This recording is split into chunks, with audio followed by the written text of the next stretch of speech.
Hey guys, welcome back to the channel. So আজকে আবার একটা নতুন দিন, নতুন খাবার দাবার, হিউলিশিয়াস মাউথ ওয়াটারিং খাবার। সবাই দিতে আমাদের খাবার দাবার কী কী আছে। শো আজকের মেনু পালক পনির। পালক পনিরটা দেখো গাইস, পুরো অসম দেখতে লাগছে পালক পনির।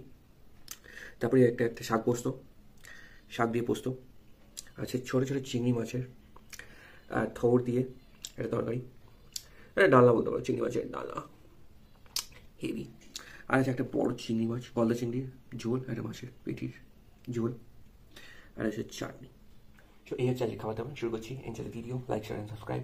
ফেসবুকে দেখছো লাইক শেয়ার কমেন্ট, ইউটিউবে দেখছো তার প্লিজ সাবস্ক্রাইব। সো ইনস্টাগ্রামে ফলো করে নাও। Let's start party. পালক পনির দেখি একটা খেয়ে প্রথমে পনিরটা কেমন হয়েছে।